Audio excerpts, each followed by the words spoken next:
சாதிய கொடுமை தலைவிரித்தாடுகிறது. அந்த நேரத்திலே தான் நாராயணன் அனந்த பத்மநாபனாக திருவனந்தபுரத்திலே படுத்து கிடக்கிறானே, அனந்த சயனத்திலே அந்த ஆண்டவன் ஆடாளும் மன்னர்களிடத்திலே போய் சொல்லுகிறார், மக்களிடத்திலே ஜாதிய பிரிவை காட்டி துன்பப்படுத்தாதே என்று. அதற்கு அவன் என்ன சொன்னான் தெரியுமா? என்ன சொல்லுகின்றாய்? அவர்களை வாட்டி மதித்து வாங்கக்கூடிய வரிப்பணத்தில் தானே உனக்கு ஆறுகால பூஜைகள் செய்கின்றேன். இந்த மக்களே வசைக்கு வாங்குற வரிப்பணத்துல தானே உனக்கு நான் பூஜை செய்தேன்.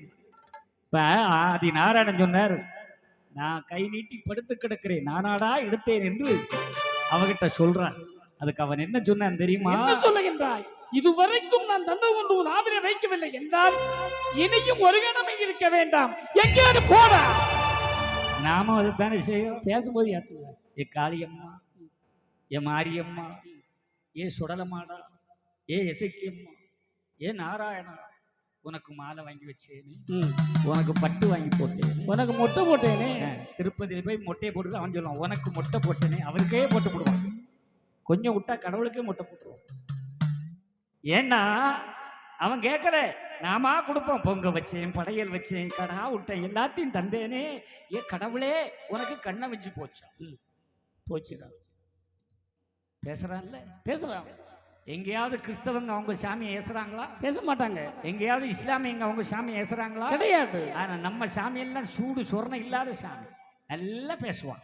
உனக்கு தந்தேனே தந்தேன். அதே இடத்துல ஒரு நாள் ராத்திரி திடீர்னு 10 லட்சம் ரூபா கிடைச்சிருச்சுன்னு வை, சாமி கிட்ட போய் நன்றி சொல்லுவான்? சொல்ல மாட்டான். யாருக்கும் தெரியப்படாது. நல்லது கிடைச்சா சொல்ல மாட்டான், கெட்டது நடந்துன்னா உடனே சாமியை திட்டுறான். ஏசாதே பேசாதே எனக்கு ஆசீசர்களே,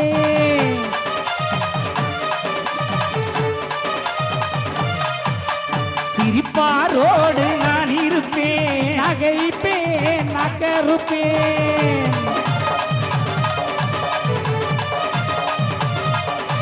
கள்ளனோடு நான் இருப்பேன், காட்டி கொடுத்திடுவேன்,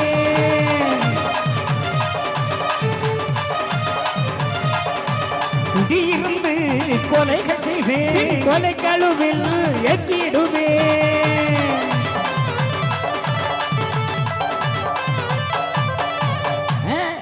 கள்ளன் உயிரும் நான் கள்ளனுக்கு உயிரா இறைவன் தாரு.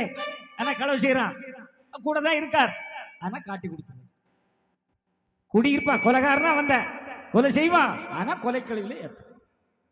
அப்ப யார் கூட தான் இருப்பான்? பிடித்தவனோடு நான் இருப்பேன், அவனை பிள்ளை போலாக்கிடுவேன், அவனை பிள்ளை போலாக்கிடுவேன்.